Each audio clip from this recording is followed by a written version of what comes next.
Welcome back to this episode of the Takeoff Podcast. As you can see, we're back in the booth. So we're here today with Ash. I'm very, very excited about today's episode. So Ash owns his own mortgage advisory company, and he's also a qualified mortgage advisor, and he's been doing this for over 15 years. He's also a property owner abroad, so I thought it would be cool to talk about his mortgage advisory business as well as his ownership of property abroad. How are you doing today, bro? I'm good. How are you? Yeah, I'm good. Yeah, I am. Yeah, I heard you, so you were saying that you were really busy today, right? Every day's just busy. Yeah? Every day's just busy. I feel like you can't, like when you start a business, you want to be busy. Then you get to a point where you're busy, but it's manageable. Yeah. And then it gets to a point where it's just busy and you have capacity issues, and then you're trying to fix those and trying to grow a business. Yeah. But yeah, it's a good problem to have. Wow. Yeah, I mean, it's a good problem to have, because there's a lot of people that have businesses and they're struggling to find, you know, something out of it or make something. I'll take it. I'll definitely take it. I moan about it every day. Yeah. I do love it. I think, yeah, I definitely love it. But yeah. Oh good. man, Thank you for having me, no, that's great. No, it's good to have you on board, and it would be good to understand from your point of view. But just before we dive into your story, there's a question I always ask, Okay. and you know it anyway. You know what this question is. So what's your worst financial mistake?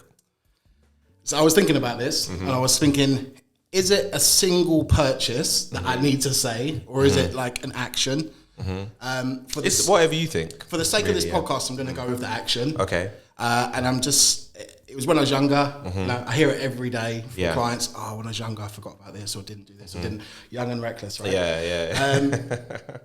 I didn't ask for help at the time when things could have been fixed easy. Okay. So just generally, obviously, mortgage advice. Yeah. If you need help, Yeah. speak to someone. Okay. Don't bury your head in the sand, because it's never going to help. And why did you do that? Why did you bury your head in the sand?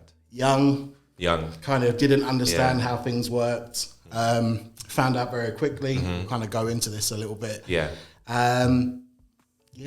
Just kind of not knowing how things work, kind of thinking that it's going to be all right, kind of vibe. And you just kind of forget. And then things come back. Okay. We'll get into it. Okay. Cool. Yeah, we'll definitely dive back into that. Can you give us a bit of an insight into what your day to day is like? Like, you can use today as an example. Oh, today was hectic. Yeah. First thing, wake up, look at my phone, trading view. Wow. Check the stocks. Okay. Check the cryptos. Oh wow. So you're into stocks and crypto, yeah? First wow. thing. That's the first thing. Second thing, Interesting. emails. Okay. Yeah. Interesting. Second thing, emails. Okay. I feel like the emails, sometimes the information is too much. Yeah. You know, a bad email. You're like, you just want to as soon as you've opened your eyes, it's not a good thing. Yeah. So I'd rather see red stocks than a bad email. Really? Because I can wait out the stocks. Yeah, that's true. I can wait the stocks out. That's true. The It's a email- mental thing. The email is going to need action. Yeah, it's and gonna that need means I'm action. going to have a busy day. That's an interesting point, you know. Yeah, so- and I think if people actually did more of that kind of comparison, I think a lot of people would perform better in the stock market and with crypto, because you're right, there is actually no immediate action. Nobody's telling you, you never know the price may never go back. It's not a loss until you take it. Exactly. It's a paper loss. You know, I feel like we were talking about this earlier. Yeah. You know, this is our second cycle, both of us. So we kind of learned last time. Yeah. Where a lot of people have jumped on the hype. Yeah. Not even necessarily in the last month. In crypto, the last yeah. year. Since Bitcoin hit 20K. Yeah. You know, so I feel like those people haven't learned the lesson of patience yet. No, they haven't. And they're going to learn it. They're going to learn it. They're going to learn it like be we holding like we bags did. hard at the end thinking, oh God. But yeah, definitely stocks first, emails second. Okay, wow. Emails is normally with a coffee, sort of. Wow. And then after your emails, what happens next? What do you do next? Go downstairs, make a coffee. Okay. It's got to be in the cafetiere. Okay. I got it for Christmas. And Okay. I've been putting the fresh coffee in there. Tastes really good. Wow. Really good. Then, pretty much around 7:30, 8, go down to my office, got home office, and just start logging on, really. Wow. Logging on, organising work for my team for the day, and really just getting everything in order, because as soon as it hits like 9 o'clock, my phone is ringing. Wow. So I have to make sure that everybody knows what they're doing. Okay. So I can take my calls and everything's still working in the background. Wow. And you're doing that up until what time? Depends. I mean, normally it's 8 till 7. Okay. Yeah. And then dinner, watching TV, checking emails. Yeah. It's and then it repeats. Life of a business owner, man. Yeah. And I think that's just the reality of it. And I mean, you're definitely very passionate about it. You've done it for a very long time. Yeah, 20 years. Yeah, that's a long time. So you definitely love doing it. And I don't think there's anything wrong with working on what you love doing. A lot of people say, like, I'd rather, if I'm going to put in the time, I'm going to do it on something I really, really like to do. So just wanted to dial back to 20 years ago or 20 years before. So how did you get into, being a mortgage advisor? So I basically went to take a gap year. Okay. And then I kind of just didn't end up going back to school. Okay. I ended up getting a temp job through a deco back in the day up in the city. I started out in a post room for nothing to do with mortgages at all. Yeah. Then I got called for another temp job, which was like a temp to perm. And that was for one of the biggest mortgage packages back in the day, mortgage operation. And I was there for 2.5 years. I got promoted a couple of times in that. And actually I was like, this is quite interesting. I got a C for maths. I didn't really like maths. Yeah. It's just ironic that I do maths every single day now. But I've grown it's crazy, to love it. Right? I've grown to love it. Yeah, it can happen. It can happen, yeah. And just learn a lot there. And then it was kind of like, I can see this progression. I used to work back in mortgages back in what we call the Wild Wild West days. Yeah. So you could literally say, I'm a painter and decorator. I earn 150K, self-cert mortgage, boom, buy it. Wow. If I could go back and tell myself something, it would have been to buy property early at that stage. Okay. Because you didn't need any proof of income. Yeah. So actually, also, you could buy a 2-bed flat in Clapham for 250 grand back then, 300 grand. So it was cheaper and you could borrow whatever you needed. It was a crazy time. I don't get it. No, it doesn't make sense almost, right? It was just unregulated at that point. Okay. So we had It's crazy to think that, right? That it was actually buying the properties unregulated in the 2000s. In the 2000s. So 2004, I think it's 2004, it's a long time ago now, we had something called M Day, which was basically like regulation. Yeah. So everybody had to do their exams. Loads of brokers that weren't regulated at the time kind of just said, I'm not going to do this. And kind of just dropped out. And it was like a new wave from there. So you needed to pass your exams and all the advice was regulated and stuff like that. So I was working in this industry before they even regulated it. Oh, wow. Crazy. So you were there before the regulation, the Wild Wild West, cheaper house prices, people just borrowing, going crazy. And then now you've done... And then we had obviously recession. 2008, 2009, we had a recession. Wow. Mortgages obviously got hit. If you haven't seen it, you need to watch The Big Short. Great film. It kind of explains about what happened back then. Then I kind of just I went abroad, did some traveling, worked abroad during that time because I couldn't get a job in mortgages, nothing in finance, just absolutely dead because of the housing crash. And how long did that last in terms of like not being able to get? Because obviously at some point people were starting to buy again. Yeah. So it was like 2008, probably into 2010. Early into 2010. Quick recovery. Quick recovery. I mean, for me at the time, I was like 21. Okay. I was quite young, and so I just didn't have money to go out and go for drinks and stuff. So it was a big deal. It was completely different. I'm 36 now, so I'm getting old. Got greys in the beard. We'll test out the camera and see how good the HD is, but there's definitely greys in the beard. Just kind of came back to it, and all I knew was mortgages. So I wanted to find another job there. Found a job, worked for another company for 6 years, sourcing the mortgages, like putting the mortgages onto the system that we use to show what you can have. Got made redundant from there. Okay. And then I was like, what happened there? Basically, the company got taken over by another company in Cheltenham. Okay. And it was like, you can move to Cheltenham or you can get made redundant. Right. Got a package, so I can't complain. Thank you for the package. And then this is the point at which I've come out of a comfortable position in a job that I was in for 6 years. Knew everybody, he's really cool. Everyone was cool. My team was cool. Wasn't making really good money. I was like, look, the only way you're going to make money in this game is like get your exams done and go for it. So I did that, worked for a couple of brokerages, worked for a brokerage in Mayfair, worked for Habito. They're like an online brokerage. I know them. Oh, you worked for them. Yeah, I was one of the first 5 brokers at Habito. Wow. Top salesman as well. No one can contest it, because it's true. I actually tried. I wanted to get a mortgage through Habito. Habito was quite interesting. You should call me, man. Yeah. What do you think of it, actually? I cannot knock Habito because they are like a tech company, essentially, fintech, right? So the way that they were doing things, and because I was there from a very early level, it taught me a lot. Okay. So I can never knock them because actually I learned so much. Okay. But it just came to a point when it was like, I've been doing this 16 years now, you know. If I know what I need to do. They do so many mortgages that I had such great exposure over like 2 years that it was like, I need to do my own thing. Yeah.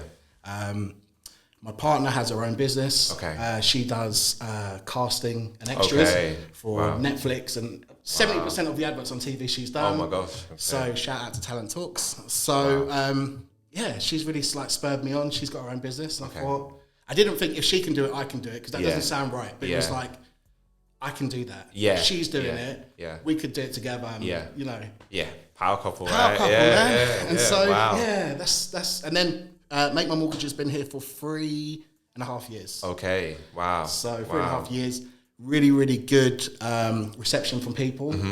We do most things via WhatsApp. Okay. Why WhatsApp? Everybody uses it. It's more digital. Yeah. It's more digital. Everybody uses it. Yeah. You don't need an extra app to download. Yeah. So it's super easy. Yeah. And I find that by creating like a group on WhatsApp, like an official looking group of, you know, everything, you have that retention with a client as well. Yeah.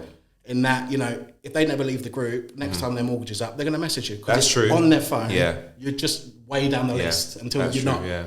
So, it's really, really good. We're doing really well. Just looking to expand now, bring on more people, and kind of work on the business, not in it. Okay. Yeah. That's a really good point. That makes sense. Yeah. That makes sense. How big is your team? There's 4 of us at the moment. Okay. Wow, that's big. Yeah. Yeah, there's 4 of us, but I think the sweet spot for me is going to be 8, 9 people. So you want to double it in the next couple of years? Yeah. I want to double it, but I also want to. I feel like a lot of people in business try to grow too quick. Yeah. And that's their problem. Yeah. However, there is also the other side of the coin where you can grow too slow, but the new business coming in is growing quicker. Yeah. At a quicker rate. Yeah. So actually, it's a very, very fine line. Trying to juggle it. Yeah, it doesn't always work, but we move. Yeah, no, that makes sense. Wow. So so you've done it for 20 years. You've taken us through your whole journey, which is really, really interesting. I like the fact that before you went to embark on a business, you actually got significant experience, like doing it. Yeah, exactly. Doing it first, then you're like, okay, net worth clients. You know, I've done. Yeah. And you had your connections, right? Because you could effectively take. Did you actually take your clients from, not like on purpose, but I mean... No, not even. Do you know what it is? You know, where they're contacting you? Because, I think because I've been in mortgages since before Facebook was around. So that's mad in itself, right? Yeah. So you have to think like, MySpace, Tom, shout out to Tom. But where is Tom these days? Tom? I don't know. Tom's chilling on a beach. He should be one of the tech he's probably He probably is. Rich, he's just minted on his own island. Yeah. But since social media came about, everybody's known for years prior to that that I always worked in mortgages. Okay. Do you know what I mean? Yeah. I've never deviated from that industry. Okay. I've always been in that industry. Okay. So just by the fact that people have known I've been working in mortgages for 10 years, that must inspire confidence in them to be like, this guy's done it. Yeah. Since I've known this guy, he's worked in mortgages. 16. Okay. It's impossible to get more mortgage experience than I've got. Unless you were working illegally at 15, I like it because it's all I know, but also I find that the clientele changes as obviously, you know, we get more techie and stuff like that. People want different stuff, and it's about evolving. Was it evolving and not being extinct, right? Yeah, not getting extinct. That's the one. So love that. So I was thinking about, like, in terms of your mortgage advice, what makes you different to like other mortgage advisors? Because I feel like a lot of people. To be fair, I think these days I don't think people are that skeptical. They know that they have to go to a mortgage advisor most times. I say that's probably almost becoming a norm. Yeah. You know, if you're wanting to buy a property, you need to find a mortgage advisor. Yeah. I don't think I've come across, even when I bought my property 2 years ago, all the people I spoke to, where I grew up. We'll talk into that. Yeah. So the people that I spoke to, none of them seemed unscrupulous. I didn't feel like I could trust them. So I feel like that trust is almost back there now. But what makes you different from other mortgage advisors, would you say? Yeah. I feel like different is everybody's always trying to be different. Yeah, I feel like the fact that I do have so much experience in this industry, that does make me different. Okay, that is a cold hard fact. Okay, you know, there's a lot of brokers that are fantastic, but they've only been in the industry for 5 years. Yeah, or 10 years, which is you know, if you've been in the industry 10 years, that's a long time. Yeah, I went to my induction for my network when I registered my company. The highest amount of years that one of the guys had, I think he's probably about 57, was like 16 years. Okay. And then I sat there, and it was like 20 years. And they look at me and say, you're too young. And it's like, that's the baby oil. Cocoa bar, not a baby, that's something else. Cocoa bar, of course. Yeah. But yeah, it's just like, I started from the earliest possible. Yeah, earliest possible, yeah. Wow. Almost from being able to walk, but not that early. But yeah, and I think that I also know what younger people want in terms of mortgages. Yeah. And actually, like, there's a lot of great information, your page, other pages on social that give really good content, really good information. So I feel like people already have the base knowledge from socials alone. Yeah. And then they just need someone that they get on with, really. Yeah. You know, like I always say to people, if you choose to use me, that's great. If you don't, that's fine. You need to find the right fit for you and what you do. And people are busy, and also people want a response now. Yeah, so that's true. They want to know that they take care of quality. Yeah. Back to WhatsApp, just message me and we message you back. So, I don't know about different. I mean, different, okay, the experience. But I don't know. I think people just need to find the right fit. And I'm not a hard seller. I've already done my years in the city trying to hit targets. Yeah. I'm the boss now. Yeah, exactly. You're the boss. You set the targets. I'm just trying to pay the bills and make a bit of cash and make sure my team are happy. Yeah. So it's not so much about targets. It's about experience, the customer experience, and also just my brand. Like, this is my company, so it is personal. Like, you know, our trust pilots are really good. Yeah. And you know, if somebody wasn't happy and did that, like, that would. It's a bit cheesy, but it would hurt me. Do you know what I mean? Because it's my business and I've grown it, so it's my name. Yeah, right? So, I like that. I love that. I was thinking, because you're very driven, you're very motivated, and you've gone through a lot of hurdles, and you've also been in this industry for a long time. Like, why? Why is that? Like, where does this come from? Like, what's your kind of mindset? I'm trying to understand that. I feel like with my journey within mortgages, the glorified position has always been to be a broker, right? Yeah. So, you know, when I was younger, the brokers were going out, meeting people, having drinks and lunch and company cards, all that kind of stuff. Like, when you're younger, it's like, well, that's cool. I want that. And then it's like, you become a broker, and then it's like, okay, I'm learning a really useful set of skills here. But then it gets to a point where you don't want to work for someone else. Being a broker is a fantastic job. Like, it's great. You can travel anywhere, you know, you can work, you can, as long as you're responsive, people don't really care. That's what I've found. And I feel like there's a good scope to make money, and also at the same time do a good job for people, so you get a lot of satisfaction yourself. You know, first time buyers ring me and they shout me or tweet me or whatever, and it's just like, they're happy. Like, they're happy. I didn't rip them off. They got a good deal, good experience. They're probably going to come back to me, and when, you know, their friend says, who did you use? Ash at Make My Mortgage. The phone rings, and it's just snowball effect. Wow, love that. Love that. That's organic is what how I'm trying to build it. Yeah. So no lead generation, nothing like that. Just word of mouth. This guy's good. Use him, see what you think, and that's it. Yeah. That's fantastic. So your journey, you've definitely come a long way in your 20 years. What would you say are the skills that has helped you, or the mentality that has helped you, you know, thrive and get to where you got to? Because I feel like there's probably mirrors of you, or somebody like you that hasn't got to where you've got to. You know, obviously everybody has their own journey, but you know, maybe start out at the same time, but they're on a completely different path. I feel like it's just focus and dedication, really. Like, you know, my old colleagues, they can back it. You know, I was in the office. I used to be in the office last. You know, I used to get Ubers from when I used to work at Habito, got Ubers at 11:30 at night. Wow. I was there at 9 or 8:30, you know. Just dedication, really. Just like dedication and knowing that, okay, I feel like hard work will always pay off, right? But there's also working smart, not working dumb, and you know, so it's a combination of both. It's trying to just figure out where you want to be. You know, I want to get to C, I'm at A, I need to stop at B on the way there, and this is the route.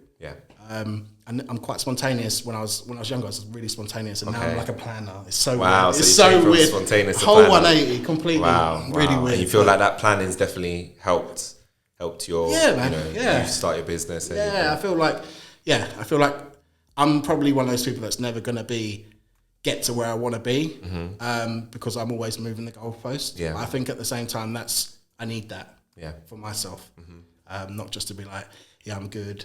Because then you just kind of a bit stagnant, you know? So.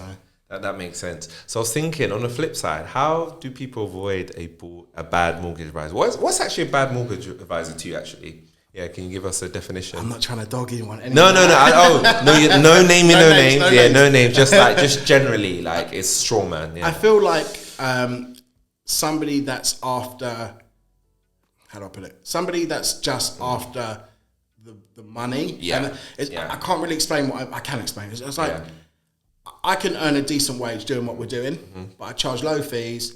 I give people options. I don't, heavy sell them on anything. And I feel like that is much better. I feel, especially when you're a first time buyer, there are some brokers out there that know a little bit, but you don't know everything.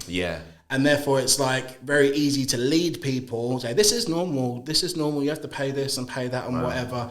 Or, this is normal, we have to do this, or whatever it might be, right? I don't know. I'll be honest, I don't really know very many bad brokers. As in, because I think it's just people are rolling in the money now. So it's almost like, I don't want to say like rolling in the money. I'm just saying right now, like I was saying to you, when I was speaking to a lot of the brokers, none of them, the feeling I didn't get from any of them was that they were trying really hard to hard sell me. And I just think that's just because generally I feel like when the industry is doing well, people also respond well. It's regulated, so it's now people have rules that they've got to follow. They've got to do it in a certain way, and I think it also prevents people from just trying to just flog off. Because that's what the regulations are out there to prevent that sort of activity. So I feel like, again, going back to socials, people that there are so many pages. There's so many pages. There's so many people that are putting out similar stuff to me. I'm putting out similar stuff to them, not intending, but it's just because we're pulling from the same pool of information. Someone put something the other day and I was like, that's a good idea. I might do that in a few minutes. You should. But I feel like there's a lot more good brokers than bad brokers.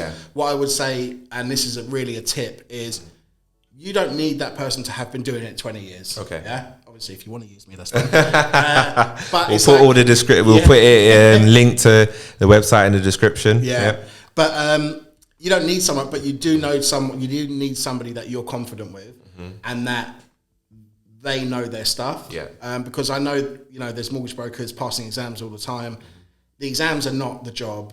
You need to learn lenders' criteria, how things operate. We're training a new guy at the moment, Ed, and he's a life insurance salesman. He's fantastic, but it's actually a whole different game. So you need to learn that part as well. So, I feel like there's a lot of people. Everyone's got to try and make money as well, right? Like these new brokers still have to learn on the job. That's part of it. But I feel that, get someone with a bit of experience, or just someone that's been recommended because someone's had a good experience. That's a very good starting point, right? Fantastic. So I was also thinking, in terms of like your perfect client, what would your perfect client have if you wanted to like get them a mortgage? I know there's a lot of variables out there. Loads of money. Is that your perfect client? High income, no debt. Earning $1 million, wanting to borrow $1 million. That's perfect. Because we get a nice juicy proc fee. It's 1 times income. That's I mean, that is, all jokes aside, that would be the perfect client. They're the ones that are just easy. You just send them through. It's pretty much like done deal. Have you actually ever come across a client that has high net worth, low debt, but the credit is just not there? I have. That's weird, right? I don't get it. I have, and I feel if he sees me, I love you as well. You know, we're really good, but it's it's one of them. I feel like if you earn good money as well, it's very easy just to be a bit loose with it. Do you know what I mean? Okay. And obviously, so money management is important regardless of how much you earn. Yeah, the more you earn, the more you spend. Yeah, that's true. Like, it's just natural. It's natural, and it's also like, I still got this left. I can buy that. You know, and I think it is natural. I think it is something, but I also feel like, I've had that a few times, but again, like, it depends on the situation. The one thing that I would say about being a mortgage advisor is that I can honestly say no two people's situations are the same, because there are so many variables. You've got income, credit score, debt, age, what they're looking to borrow, what they're looking to buy, where. You know, there's so many variables. Size of deposit. You know, tons. So so in that case, that person, even if their credit score is bad, but they're like, look, I got a lot of money to drop, do you think the bank would be like, I feel like it depends on the loan size. So if you're talking like over $1 million, for example, you can go private bank, and then you can actually have a conversation with a money manager and sit there. This is like what I used to do. This is sweet. You see, money's sweet. Yeah. You just circumvent the rules. You know, credit score, don't matter. Just go private bank. It's all about, I'm not necessarily saying they say yes, but you can have a conversation. Yeah, right? Okay. At the end of the day, a bank is going to lend you, a bank or a lender is going to lend you a certain amount of money, and they don't know you. Yeah. So all they have to go by is your credit score and your conduct of your accounts. Of your account, and you could have loads of money, but if you have 25 defaults or, you know, whatever, I'm not saying, you know, but if you have like default CCJs, this, that, arrangements, blah, blah, you know, you're still not a very safe bet to lend money to. Yeah. Regardless if you're making it every 2 minutes. That's true. So you have to look at it from that point of view. Yeah. Credit scores are seriously important. Yeah. Get a free credit score from the website. There's a couple, and I'll put it in the description. Clear Score, you got Money Saving Experts, got theirs, and Credit Karma. Check my file as well. Shows all three, Experian, Equifax, and TransUnion on one report. That's awesome. That's really good. Wow. On the website, free trial, cancel after you download it. Send it to makemymortgage.co.uk. We'll tell you yay or nay. Basically. Okay. No, yay on the this is scores. The plan. Okay. This is what you need to do to improve. Improve. So do you? If people's credit scores isn't that great, you also help people or give them okay, over the next year, just work on this stuff, and then come back in a year. Okay. So the way that I view it is, I could say to that person, we can't help you. Right, and that's fine if I can't help them. Or I could say to that person, show me a credit score. Let me give you a plan. I'll check in with you in 6 months and make sure that you're following said plan. And then, you know, I had somebody who 6 months ago came to me, she's looking to remortgage. I'm going to say they basically wanted to remortgage and raise 60K. Absolutely fine. No problem. Saw the credit score problem. It was something like a default. It was like a few months under being over 3 years, which is a big deal. And so I said, come back to me in 4 months. Came back to me in 4 months. Interest rate went from 4.5% to 1.6. Wow. Yeah. And keep in touch with them and just make sure that, again, because I'm not just trying to hit targets, I can also say to people like, come back to us. You know? And that person also referred somebody to me in that 6 months. And that's the long game. Yeah. It's the long game. That's what it's about. It is, yeah. So I was thinking, what end do you stand on between like free mortgage advice and chargeable? Where are you on that spectrum? I worked for companies that have charged like 1.5%, 2% high net worth. Yeah. And I've worked for companies that didn't charge. I charge a broker fee purely because, I'll be honest, if someone needs me at 8 at night and I'm watching TV, if I'm not doing anything, I'll reply. And I feel like that's worth it. Okay. Yeah. Fine. I also feel like, you know, a lot of brokers will help you till your mortgage offer, and then they'll kind of take a back step. Yeah. We have a dedicated person that will, you know, chase your solicitors, all this stuff. We charge $249 for a purchase. Okay. It's not expensive though. No, $149 for a remortgage. And really? Buy to let is like $250. Okay. Limited companies like under $400. Okay. So it's like, you know, you can go somewhere else and that's fine. Everyone can choose, you know. But I feel like it's not even about the money. It's also about, sometimes I might do a load of work for somebody and they disappear on me. After, you know, or something goes wrong and then the clients just say, oh, you know, I don't want to do this anymore, whatever. I kind of feel like, because I'm given a good service, I feel like that person should be happy to pay me a couple of £100 because it's not actually a lot of money. It's not a lot of money. And actually you're getting 20 years experience and you're also getting me on WhatsApp on a direct dial. You know, these are all benefits that, things that, you know, you're not necessarily getting from other people. Get from other people, But there are great brokers that don't charge. And there are great brokers that do. Yeah. It's just about what works for you. And I'm trying to be not expensive. But actually I rate myself. Exactly. So I'm a bit exactly. like, hold on. Exactly. You're gonna use me and then you're gonna go to Barclays. No. So. Yeah, it's very interesting. There was I saw a video. I don't know if you know Eric Thomas. He's a motivational speaker. I really like him. He's in the States. Okay. And he was talking about another like motivational speaker, and this one's more experienced than him. He was saying to him, he was asking him, how much should I charge? And he's like, I'm thinking to charge this. And he's like, why would you charge so low? He said, if you love them that much, then give it to them for free. He's like, no, but I want to charge. I said, okay, then charge what you're worth, Ben, right? It's a personal choice. It's a personal choice. It's a personal choice. And, you know, we do on average 20 mortgages a month. Okay. So, you know, if we don't charge for everybody, existing clients that come back to me, say if you bought a house with me 2 years ago, your remortgage is up, I'm not going to charge you because I feel like, why should I charge you? I've already charged you once and you're using me again. Wow, okay. So I like that. That's like that's loyalty thing, right? Yeah. Like, it's not even scratch my back or scratch. That's not even it. It's, you know, you're choosing to come back to me. Yeah. So that's cool. I'm making money, you know, we get a commission from the lender. Yeah. But, you know, that could be 6 months away. Yeah. And we could be chasing a case for 6 months. And when we get a case like that, I feel like £200 isn't enough. Yeah. But at the same time, it's cool. Like, I'm not really greedy. I just want to earn enough money to, like I said, look after my team. Yeah.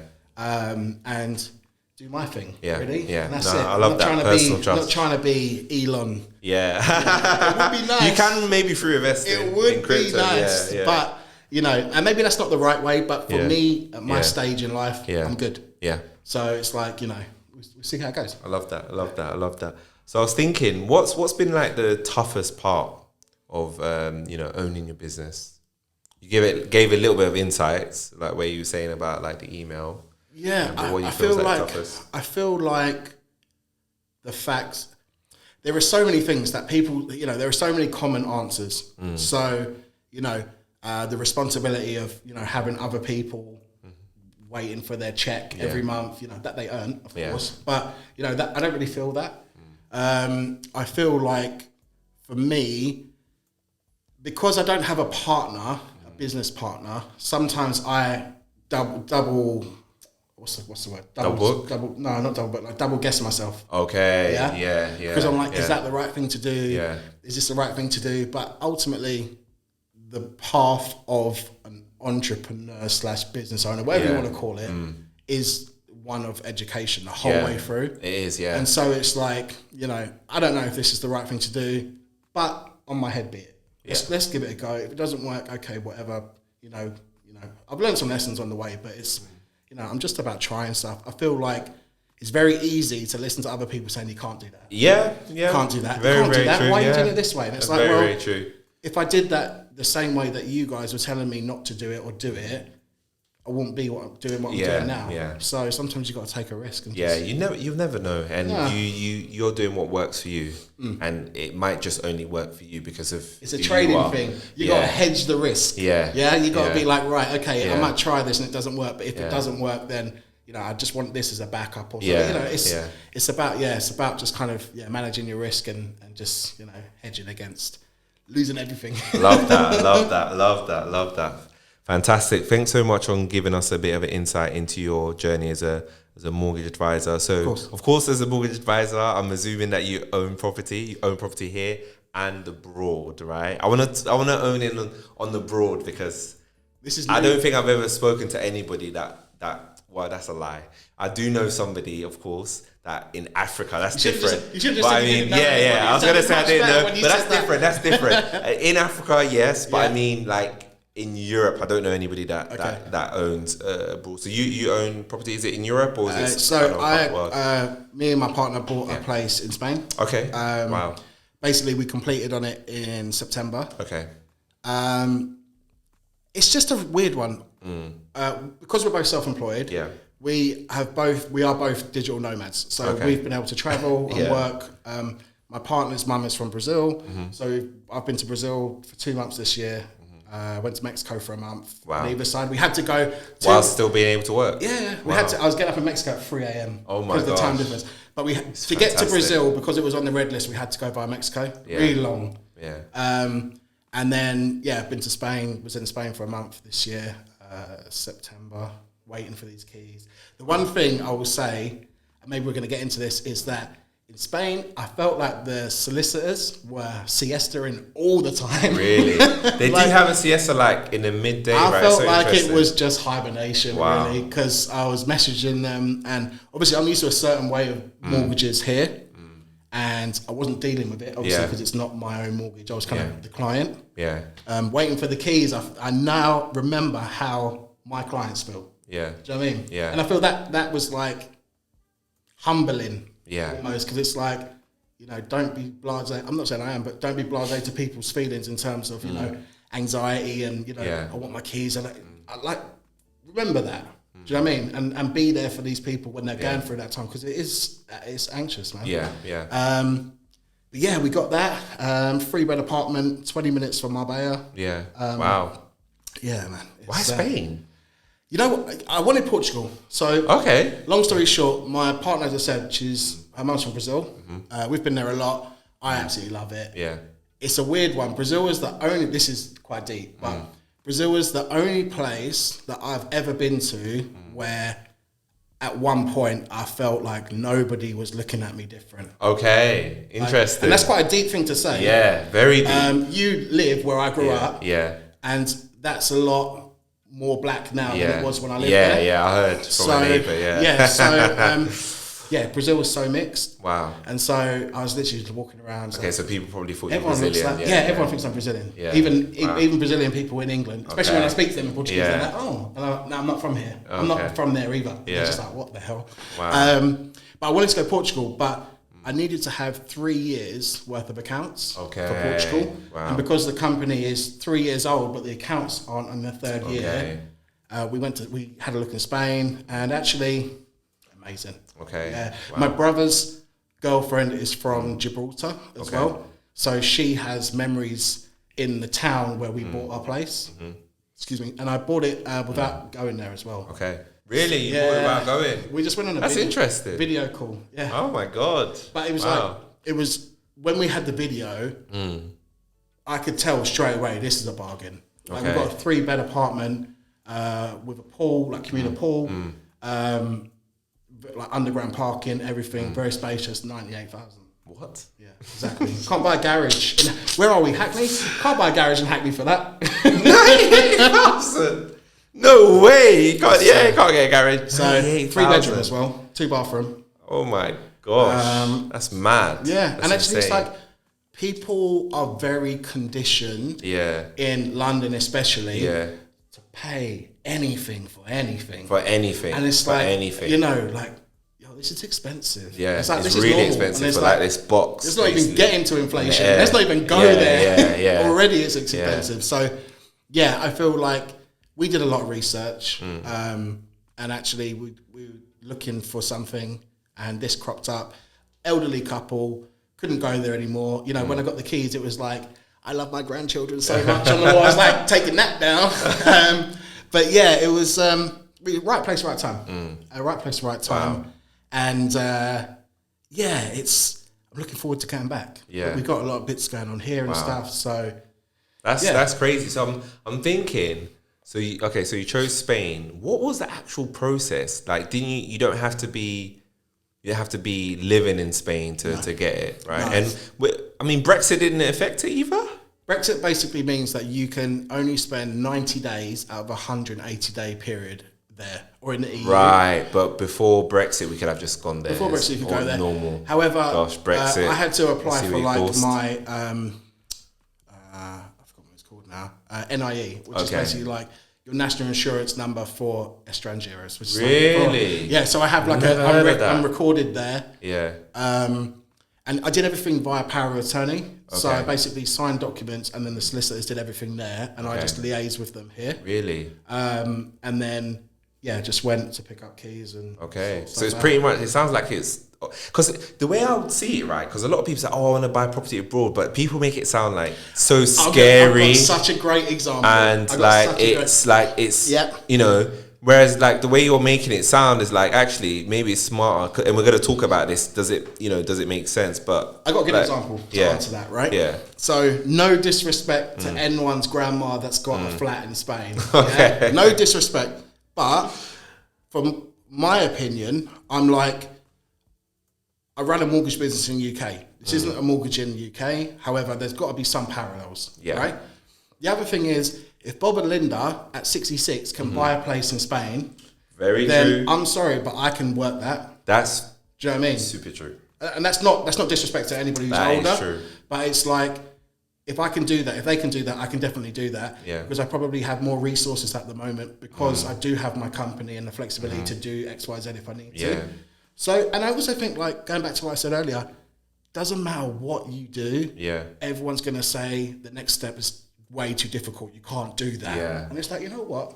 I'm doing it. And I'm going to try it. And if it doesn't work, it doesn't work. Yeah. There's nothing wrong with trying. There's a great phrase, but I've forgotten it. No mistakes, just lessons or something like that. Something like that. It's like, there's no harm in trying and not working it out the first time. That's not a failure. That is a lesson. Yeah. And then you can just attack it when you have a bit more funds, or you can do this or do this, and you know how to attack it next time. Yeah.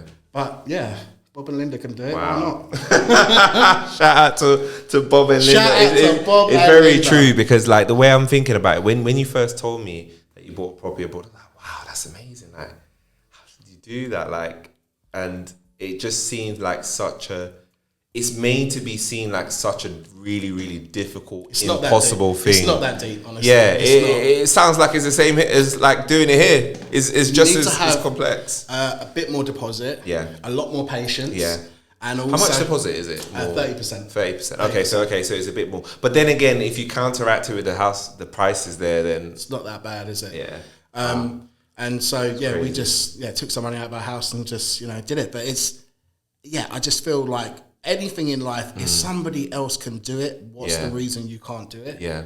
And that's something that I honestly believe. Like, trading is a good example. Like, I'm not a professional trader at all, but I was seeing people earning racks on trading. Yeah. And it's like, hold on, you just read this book and then practice. And that's it. Yeah. And there are people that are millionaire traders. That's the truth. Man. And it's like, hold on, it's like, I'm not saying that you're smarter than me or I'm smarter than you. I'm not saying any of that, but you obviously put the work in. Yeah, you put the work in, you found a process that worked. And there are, the 1% is the 1%, if it's whether it's trading or whatever, because they've done what they need to do. Yeah.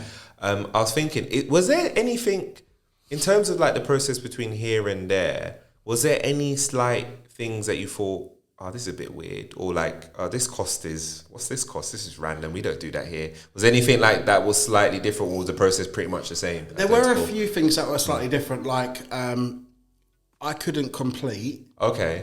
Because basically in Spain you have to get your solicitor and the solicitor for the people selling to go to, not like the town hall, but something like that. Really? And like physically in person and sign it in front of like a judge or something like that. So old school. Yeah, and it was I can't complete on Wednesday because they're in a meeting. I'm like, what?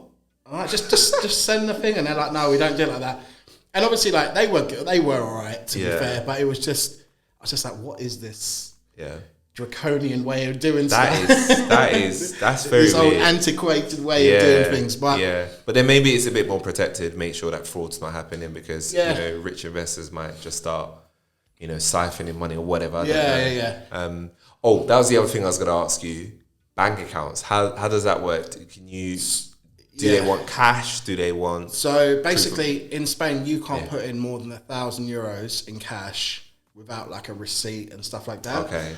They set up my bank account with the mortgage provider, which is Banco Sabadell. Okay. I have no idea if they're a great bank. They are quite a big bank. Yeah, I think they're a big bank. I wanted see to the do ATMs everywhere. So I wanted to do Santander because I have an account with them here, and they're obviously a Spanish bank. And but now it's like this is set up. Okay. All my stuff goes to there. Yeah. All the bills come out of that account, so it's actually interesting. Like, so you got a Spanish account. Wow. I got a Spanish account. I haven't used my card yet because I just used my Starlink. I mean, you don't need I just used my Revolut when I was there on my Starlink. Yeah, Revolut's. Yeah. So, but I do have a Spanish account and a Spanish registration number, whatever you want to call it. It's a bit weird. Wow, that's fantastic. It's definitely given me the impetus to definitely buy abroad where I'm thinking to, because like you said, it's not as complex as people make it seem. No. So I was thinking, and this is a question that I thought was like, from my perspective, I'm really interested in hearing your thoughts. So say somebody had like enough money, right, to buy here. What do you think is the best thing for them to do? Should they buy here or should they buy abroad and rent here? My response to that is step by step. Yeah. So get your base. I don't know for everyone else. Things about if they're bothered about buying or not. Obviously, a lot of people want to do it. Yeah. I kind of feel like it's not actually. Maybe a mortgage broker should be saying it's not the most important thing. It's so important. Buy houses. It is important. I think it's important to just own. I know a lot of people are a bit against it, but I think just having something that's yours that you know that you can control. It's a base, right?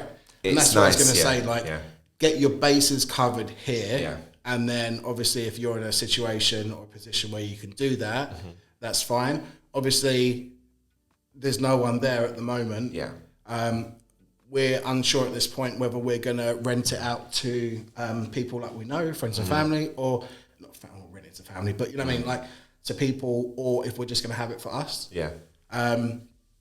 I mean, a mortgage is like £300 a month. Yeah. It's nothing. You know? And for example, it's a 3-bed flat. The council tax you pay a year. Oh, wow. Yeah. And the council tax is 420 euros. It's like 350 quid for the year. That's ridiculous. So I said to her, like, at some point, if we decide like we just don't want to pay all these bills, like let's just go move there for a bit. Yeah. Because actually our outgoings will just straight down. Yeah. Wow. But again, like 20 years in the game, like this has all come in since passing my exams. Yeah. So I wish I did it earlier, really, to be honest. This is the thing, is people always, when they find out like things like whether it's investing, property abroad, crypto, they always say, I wish I did this earlier. I wish I started this earlier. Why was I so scared? Why didn't I just like take the leap? I should have just done it. And I feel like, you know, the barrier isn't as high as people think. People think the barrier is up there, but it's actually here. Yeah. And you just need to just do a bit of legwork. Yeah. And then one day you'll get eureka. Oh, I get it. Yeah. I get it. Yeah. Why haven't I done this earlier? 100%. You know? So, it's crazy. So what do you think are some of the challenges, though, of buying abroad? Language. Yeah, the language. Yeah, language. Obviously, you know, Spain, mate. Everyone speaks English. It's like, well, they do, but then you get all this paperwork in Spanish. There's a few good translating websites that I've been on. You were using translating just upload a document and it comes out in English. Oh my God. Is good. So you were getting a contract in Spanish? Full contracts in Spanish. Oh my gosh. Obviously, I speak Portuguese, so I can understand it. Yeah. I actually knew Spanish from school and then learned Portuguese really quickly because of that Spanish. And now I've pretty much forgot my Spanish because I know Portuguese. Okay. So when I go to Spain, I just speak Portuguese now. Okay. And they're like, oh, I get it. And I'm like, okay, cool. Whatever. Wow, yeah, because it's kind of similar, yeah. Yeah, it's kind of similar, but if I try to speak Spanish, I have to think, what do I want to say in English? Then how to say it in Portuguese? Then how to tweak it? And it's just long. Like, you guys understand each other. Let me just speak Portuguese. So, language. And also just, you know, just like anything, it's new experience. Yeah. Like, until you've done it, it's daunting. And that's fun. That's a fun part about it. Yeah. And then you work it out. And like you said, you're like, oh, that wasn't actually that bad. Okay, they were sleeping most of the time and didn't do the legal work. Yeah. But actually, it wasn't that bad. It was actually all right. Yeah. And so now we've got a place for friends and close family to go. And that's really nice for me to have that, or not just me, for us to have that and be able to give that to family members and stuff like that. You know, that's cool. That is, I love that. And are you planning to buy anywhere else abroad? Is there anywhere that you've got your eyes on? You're like, yeah, I really want to. I feel like it's a tough one, you know, because I feel like property is one of those things that you can get into and then get a bit addicted. Yeah. For sure. Yeah. For sure. And it's like, do I want to do that? And then, you know, I don't know. I feel like I'm kind of in a good spot where it's like, got some places here that I rent, got a place there. Let's just see how it goes for a bit. Yeah. Okay. I feel like I don't need to, but I feel like I want to focus on my business. Yeah. That's what I want to do. Yeah. But it's just a case that we were traveling all over. Pandemic's really difficult to travel, this, that, and the other.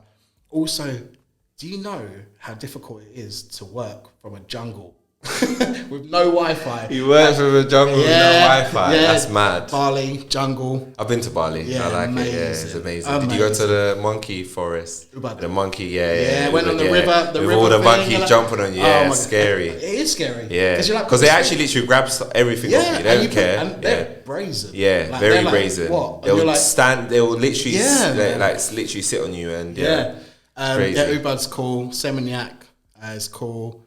Went to Gilly Tea, little island. Gilly Tea was cool.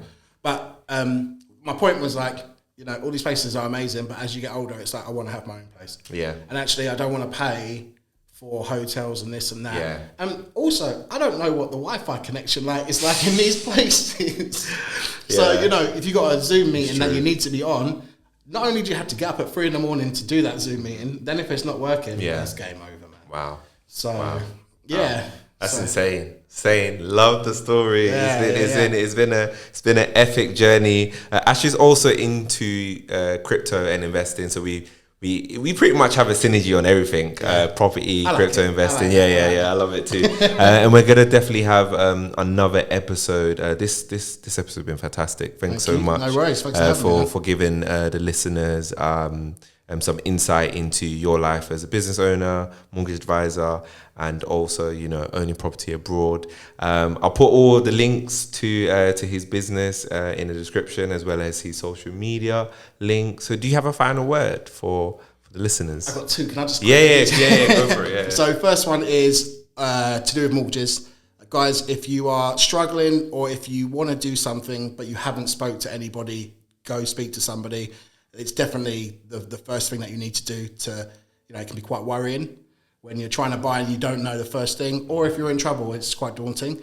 The second thing is just really like a bit of a motivational thing, which is going back really quickly to what I was saying. When I was 19, I lived with my grandmother, and, you know, I had bailiffs putting clamps on my car and knocking at my door at 6 a.m. Now I own, you know, properties, and also I've got my own mortgage company. Wow. So you can turn it around. Yeah. Just focus and don't listen to what other people tell you. Other people always want to keep you on their level. Yeah. But actually, you are an individual. Yeah. And you need to find your own level. Yeah. And either people need to try catch up. If they don't want to, that's fine as well. Yeah. But try to be that person that inspires other people. Yeah. Really, really, really love that. And I completely agree with you. I feel like we've definitely got our own journeys. And it's true. A lot of people like to put their limitations on you. Eric Thomas, this is why I'm saying you really love him, because he also said that, like, he was talking about like a basketball player and what they were saying about this basketball player, because he was playing really good and at a high level, and people were saying that he can't keep it up, but he was keeping it up. And he was saying that when people see something that's impossible or they think is impossible, they try and like impose their limitations on you. So like, don't let them impose their limitations on you and what you could do. So you're unique, man. You're unique. Everyone's unique, and sky's the limit's a bit cliche, but it is true, though. Yeah, it is true. Like if you're gonna put in the hard work and dedication and focus, like focus is big. Yeah, I mean, that's a big. Like you can do it. There's no reason you can't. You just need to. So cheesy, man. No, but it's true. Believe in yourself. Believe in yourself. You hear that, and that's going to be the title of this episode. You know, from Baliffs to owning property abroad. That's fantastic, and his own business. That's fantastic. Where can people find you? So we are on all socials at Make My Mortgage or Make My Mortgage Ltd, limited, obviously. Website is just makemymortgage.co.uk. On the website, you can book in if you want to talk to us, get a free credit report. There's also a link on the first page where it takes you to our link tree, which has got everything, a Bible on, how to do mortgages and how everything works to, socials, Instagram, email, phone, WhatsApp me directly, everything. So, Fantastic. So if you need some help with your mortgage or you're feeling that you need to buy a property, I'll let your boy Ash. Thank you so much for blessing the mic and dropping so many gems. I feel like the listeners have got to be very, very pleased to hear this. I want to come back. You will. You're gonna have you on again. There's more. Yeah, there's definitely more. There's definitely a lot more. The funny thing is, like I was saying, that he wanted to also touch trading. I was like, you know what, we're not going to be able to because we're going to talk about this and it's definitely going to be like an hour. So yeah, we're going to have a part 2, probably a part 3 as well, part 4 as well. So yeah, it's been great having you. Thanks so much for tuning into this episode of the Takeoff Podcast. And yeah, see you next week. Cheers. Bye.